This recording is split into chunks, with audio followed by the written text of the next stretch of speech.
ಕರ್ನಾಟಕದಲ್ಲಿರೋ ಎಲ್ಲ ವಿದ್ಯಾರ್ಥಿಗಳಿಗೆ ವಿಶೇಷವಾಗಿ ನನ್ನ ಒಂದು ನಮಸ್ಕಾರ ತಿಳಿಸ್ತೀನಿ. ವಿಶೇಷವಾಗಿ ಈ ಒಂದು ಕಾರ್ಯಕ್ರಮಕ್ಕೆ ನಾವು ಕರೆ ಕೊಟ್ಟಾಗ ನಾವು ಎಲ್ಲ ವಿದ್ಯಾರ್ಥಿಗಳು ಮತ್ತೆ ಅದರಲ್ಲೂ ದೇವಿ ಚರಣ್ ಮತ್ತೆ ರವಿ ಅಕ್ಕ ಹೆಸರಲ್ಲಿರೋರು ಇವರೆಲ್ಲ ನಮ್ಮ ಸಂಘಟನೆಯ ಕೃಷ್ಣ ಇರ್ಬೋದು, ಕಿರಣ್, ಸಂಜಯ್, ಪ್ರತಿಯೊಂದು ವಿದ್ಯಾರ್ಥಿಗಳು ಎಲ್ಲರೂ ನಮ್ಮ ಜೊತೆ ಸೇರಿ ಹೋರಾಟ ಮಾಡಿದ್ದಾರೆ. ಅದರಲ್ಲಿ ಎಲ್ಲ ಇನ್ಸ್ಟಿಟ್ಯೂಷನ್ಗೂ ನಾನು ಈ ಮುಖಾಂತರ ಅವರಿಗೆ ಒಂದು ಥ್ಯಾಂಕ್ಸ್ ಹೇಳಕ್ಕೆ ಇಷ್ಟಪಡ್ತೀನಿ. ಯಾಕೆಂದ್ರೆ ಪ್ರತಿಯೊಂದು ಇನ್ಸ್ಟಿಟ್ಯೂಷನ್ ನಾನು ಯಾರಿಗೆ ಹೋಗಿ ಭೇಟಿ ಮಾಡಿದ ಎಲ್ಲರೂ ಈ ಸಪೋರ್ಟ್ ಮಾಡಿ ಎಲ್ಲ ವ್ಯವಸ್ಥೆಯನ್ನು ಮಾಡಿದ್ದಾರೆ. ಅದರಲ್ಲೂ ಕರವೇ ರಕ್ಷಣಾ ವೇದಿಕೆಗೆ ಸೆಲ್ಯೂಟ್ ಹೊಡೆಯಬೇಕು. ಯಾಕೆಂದ್ರೆ ನಾರಾಯಣಗೌಡರು ಅಂತ ಅಂದ್ರೆ ಇಡೀ ಕರ್ನಾಟಕದಲ್ಲಿ ಕನ್ನಡ ಅಂತ ಅಂದ್ರೆ ನಾರಾಯಣಗೌಡರು ಅಂತ ಅಂದ್ರೆ ತಪ್ಪಾಗಲ್ಲ. ಯಾಕೆಂತಂದ್ರೆ ಒಂದು ಹೋಗಿ ಒಂದು ಮಾತು ಹೇಳಿದ್ರೆ ಕೂಡ ಇಮಿಡಿಯೇಟ್ ನಮ್ಮ ಕಡೆ ನಮ್ಮ ಜೊತೆಗೆ ನಿಂತ್ಕೊಂಡು ಎಲ್ಲಾ ಕೆಲಸ ಮಾಡ್ತೀನಿ ಅಂತಂದ್ರೆ ಇಷ್ಟು ದೊಡ್ಡ ಮಟ್ಟಿಗೆ ಬಂದು 1 ಅವರಲ್ಲೇ ಇಡೀ ಸರ್ಕಾರನೇ ನಡಗಿದೆ ಅಂತಂದ್ರೆ ಇದು ನಮ್ಮ ಒಂದು ಸ್ಟೂಡೆಂಟ್ ವಿದ್ಯಾರ್ಥಿಗಳ ಯುನಿಟಿ ಅಂಡ್ ಈ ಒಂದು ಸಂಘಟನೆಯ ಯುನಿಟಿ ಇರ್ಬೋದು. ಏನು ಒಂದು ಇಡೀ ಕರ್ನಾಟಕದಲ್ಲಿ ಒಂದಾದ್ರೆ ಕನ್ನಡಕ್ಕೋಸ್ಕರ ಪ್ರಾಣ ಬೇಕಾದ್ರೆ ಕೂಡ ನಡೀತೀವಿ ನಾವು. ಅದು ಕನ್ನಡದವ್ರಿಗೆ ಮೋಸ ಆಯ್ತು ಅಂತಂದ್ರೆ ಏನ್ ಬೇಕಾದ್ರೂ ಮಾಡ್ತೀವಿ ನಾವು. ಕನ್ನಡ ಓದ್ತಿರ್ಬೇಕು. ಪ್ರಶ್ನೆ ಪತ್ರಿಕೆ ನೀವು ಇಂಗ್ಲಿಷ್ ಇಂದ ಕನ್ನಡ ಟ್ರಾನ್ಸ್ಲೇಟ್ ಮಾಡೋದಲ್ಲ, ಕನ್ನಡ ಇಂದ ಇಂಗ್ಲಿಷ್ ಟ್ರಾನ್ಸ್ಲೇಟ್ ಮಾಡಬೇಕು. ನೀವು ಕನ್ನಡ ಇಂದ ಇಂಗ್ಲಿಷ್ ಟ್ರಾನ್ಸ್ಲೇಟ್ ಮಾಡಬೇಕು. ನಾವು ಭಾರತ ಅಂತ ಅಂದ್ರೆ ಬ್ರಿಟಿಷ್ ನವರೇ ಓದ್ತಿದೀವಿ ಅಂತ ಅಂದ್ರೆ ಈ ಒಂದು KPSC ರಿಫಾರ್ಮ್ ಮಾಡಲ್ವ ನಾವು? KPSC ರಿಫಾರ್ಮ್ ಮಾಡೋ ಜವಾಬ್ದಾರಿ ನಮ್ಮ ಎಲ್ಲರದು. ಈ ವೇದಿಕೆಯಲ್ಲಿ ತುಂಬಾ ಸಾಕಷ್ಟು ಜನ ಕರ್ನಾಟಕದಲ್ಲಿ PC ಮತ್ತೆ PSI ವಯೋಮಿತಿನೂ ಮಾಡಲೇಬೇಕು. ಅವರಿಗೆ ಈ ಒಂದು ವೇದಿಕೆ ನಮ್ಮ ಬೇಡಿಕೆ ಬರೀ ಒಂದು KS ಮರುಪರೀಕ್ಷೆ ಆಗೋದ್ರ ಜೊತೆಲಿ ಇನ್ನು ಹಲವಾರು ಬೇಡಿಕೆ ಇದ್ವು. ಆ ಹಲವಾರು ಬೇಡಿಕೆಯಲ್ಲಿ ಒಂದು ಬೇಡಿಕೆ ಇವತ್ತು ಬಂದಿದ್ದ ಕೂಡಲೇ CM ಅಂದ್ರೆ ಸರ್ಕಾರ ಸಿದ್ದರಾಮಯ್ಯ ಸರ್ಗೆ ಒಂದು ವೇದಿಕೆ ಮುಖಾಂತರ ಇಡೀ ಕರ್ನಾಟಕ ಸ್ಟೂಡೆಂಟ್ಸ್ ಪರವಾಗಿ ಒಂದು ಬಿಗ್ ಥ್ಯಾಂಕ್ಸ್ ಹೇಳಕ್ ಇಷ್ಟಪಡ್ತೀನಿ ಅವರಿಗೆ. ಆಮೇಲೆ ನಮ್ಮ ಒಂದು ಬೇಡಿಕೆ ಏನೇನಿತ್ತಪ್ಪ ಅಂತಂದ್ರೆ ಒಂದು KS ಪೂರ್ವ ಪರೀಕ್ಷೆ ಮರುಪರೀಕ್ಷೆ ಮಾಡೋದು ಒಂದಾದ್ರೆ, ಎರಡನೇದು ಮರುಪರೀಕ್ಷೆ ಎಲ್ಲಿ ಪಠ್ಯಕ್ರಮದ ಪ್ರಕಾರ ಪ್ರಶ್ನೆಗಳು ಇಡಬೇಕು. ನಿಮಗೆ ಗೊತ್ತಿದ್ರೆ ಎಷ್ಟು ಕ್ವಶನ್ಸ್ ನಮ್ಮ ಮರುಪರೀಕ್ಷೆ ಯಾಕೆ ಮಾಡಬೇಕು ಅಂತಂದ್ರೆ 400 ಮಾರ್ಕ್ಸ್ ಅಲ್ಲಿ 200 ಕ್ವಶನ್ಸ್ ಅಲ್ಲಿ ಒಂದು ಪೇಪರ್ 28 ಕ್ವಶನ್ಸ್, ಇನ್ನೊಂದು paper 30 questions, total 58 questions, 116 marks. Mistakes ಆದ್ರೆ ಔಟ್ ಆಫ್ 400 ಅಲ್ಲಿ 116 ಮಾರ್ಕ್ಸ್ ತಪ್ಪು ಕೊಟ್ರೆ 200 ಕ್ವಶನ್ಸ್ ಅಲ್ಲಿ ಅವರು 58 ಕ್ವಶನ್ಸ್ ಇಂಗ್ಲಿಷ್ ಇಂದ ಕನ್ನಡ ಟ್ರಾನ್ಸ್ಲೇಷನ್ ತಪ್ಪಾಡಿದ್ದಾರೆ ಅಂದ್ರೆ ಅದು ಕರ್ನಾಟಕ ಸೇವಾ ಆಯೋಗ ಅಲ್ಲ, ಪಾಪ ಸೇವಾ ಆಯೋಗ ಅಂತಾನೆ ಹೇಳ್ಬೇಕಾಗುತ್ತೆ.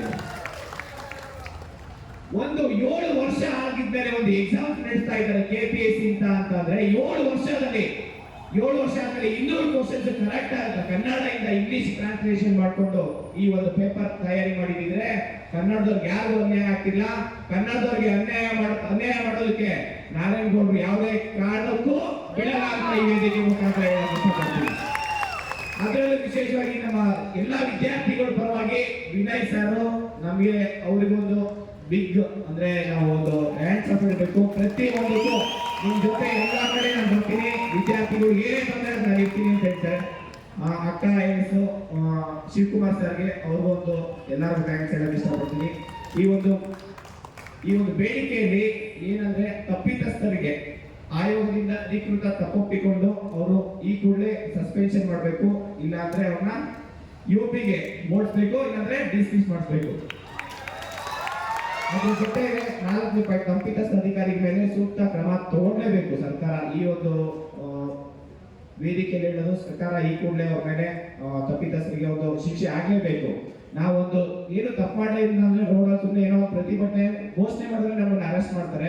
ಅವ್ರು ಇಷ್ಟು ದೊಡ್ಡ ತಪ್ಪು ಮಾಡಿದ್ದಾರೆ ಅಂತಂದ್ರೆ ಅವ್ರ ಮೇಲೆ ಕ್ರಮ ಶಿಕ್ಷೆ ಆಗಲೇಬೇಕು.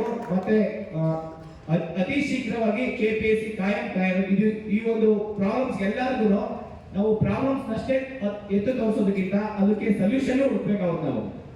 ನಾವು ಒಂದು ಪ್ರಾಬ್ಲಮ್ಸ್ ಇದೆ, 1000 ಸೊಲ್ಯೂಷನ್ಸ್ ಇರುತ್ತೆ. ಆ ಸೊಲ್ಯೂಷನ್ಸ್ ಬೆಸ್ಟ್ ಸೊಲ್ಯೂಷನ್ ನಾವು ಹುಡುಕ್ಬೇಕಾದ್ರೆ KPSC ಕಾಯಂ ಕಾರ್ಯದರ್ಶಿ ಬೇಕಾಗಿದೆ ನಮಗೆ. ಅದರಲ್ಲೂ ನಮ್ಮ ಮುಂಚೆ ಇದ್ದಂತ KPSC secretary Vikas Kishore sir, ಇಲ್ಲ ಅಂದ್ರೆ ಲತಾ ಕುಮಾರಿ ಮೇಡಮ್ ವಾಪಸ್ ಬಂದ್ರೆ ಅವ್ರು ಇದ್ರಲ್ಲೊಬ್ರು ಇಡೀ ಕರ್ನಾಟಕದಲ್ಲಿ ಏನ್ ಆಸ್ಪಿರೆಂಟ್ಸ್ ಇದೆ ಎಲ್ಲರಿಗೂ ಒಳ್ಳೆ ಅನುಕೂಲ ಆಗುತ್ತೆ ಅಂತ ಹೇಳ್ತೀವಿ. ಇದ್ರ ಜೊತೆ ಏನಪ್ಪಾ ಅಂದ್ರೆ PC ವೋಟರ್ ಕಮಿಟಿ ಇಂಪ್ಲಿಮೆಂಟ್ ಮಾಡೋದ್ರಿಂದ ಪ್ರತಿ ವರ್ಷ KPS ಇಂದ ಕಾಲ್ ಮಾಡ್ಬೇಕಂತ ಕೇಳ್ಕೊಂತ ಇದೀನಿ. ಅದ್ರ ಜೊತೆ ಈ ಸರ್ಕಾರ PC ಮತ್ತೆ PSI ವಯೋಮಿತಿ ಜಾಸ್ತಿ ಮಾಡಿ ಮತ್ತೆ ಈ ಒಂದು ವೇದಿಕೆಗೆ ನಾವು ಹೆಸರಿಟ್ಟಿದ್ದು ಸೆಕೆಂಡ್ ಗೋಕಾಕ್ ಚಳವಳಿ ಅಂತಾನೆ ಇಟ್ಟಿದ್ವಿ. ಯಾಕೆಂದ್ರೆ ಕರ್ನಾಟಕದವ್ರಿಗೆ ಇಷ್ಟು ದೊಡ್ಡ ಮಟ್ಟದ ಅನ್ಯಾಯ ಆಗ್ತಾ ಇದೆ ಅಂದ್ರೆ ನಮ್ ನಾರಾಯಣಗೌಡರು ಸರ್ ಒಬ್ರಿಗೆ ಅನ್ಯಾಯ ಆದ್ರೆ ಕನ್ನಡದವ್ರಿಗೆ ಬಿಡಲ್ಲ, ಇಷ್ಟು ಲಕ್ಷ ಜನಕ್ಕೆ ಅನ್ಯಾಯ ಆಗ್ತಾ ಇದೆ ಅಂದ್ರೆ ಬಿಡ್ತಾರ? ಇಲ್ಲ ಅಲ್ವಾ? ಅದ್ರ ಜೊತೆ ನಿಂತ್ಕೊಂಡಿದ್ದಾರೆ. ಮತ್ತೆ ಇದು ಕರ್ನಾಟಕದಲ್ಲಿ ರಾಜ್ಕುಮಾರ್ ಫ್ಯಾಮಿಲಿ, ರಾಘವೇಂದ್ರ ರಾಜ್ಕುಮಾರ್ ಸರ್ ಬರೋದಿತ್ತು, ಪಾಪ ಅವ್ರಿಗೆ ಹೆಲ್ತ್ ಇಶ್ಯೂಸ್ ಇರೋದ್ರಿಂದ ಅವ್ರು ಬರಕ್ ಆಗ್ಲಿಲ್ಲ. ಬೆಳಿಗ್ಗೆ ಅವ್ರಿಗೆ ಹೋಗಿ ಭೇಟಿ ಮಾಡಿ ಒಂದು ವಿಡಿಯೋ ಮಾಡಿದ್ರು. ಅದ್ರ ಮುಖಾಂತರ ನಾನು ಇಲ್ಲೇ ಇರ್ತೀನಿ, ನಿಮ್ ಜೊತೆ ಇರ್ತೀನಿ ಅಂತಂದ್ರು. ಅವ್ರಿಗೂ ಎಲ್ಲರ ಪರವಾಗೂ ಒಂದು ವಿಶೇಷವಾಗಿ ಧನ್ಯವಾದಗಳು ನಾವು.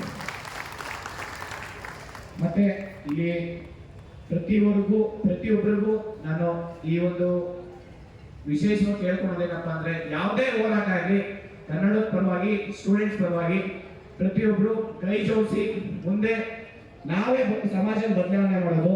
ನಾವು ಹೇಳ್ದಂಗೆ ಸರ್ಕಾರ ಕೇಳಬೇಕಾಗುತ್ತೆ, ಹೌದಾ ಇಲ್ವಾ?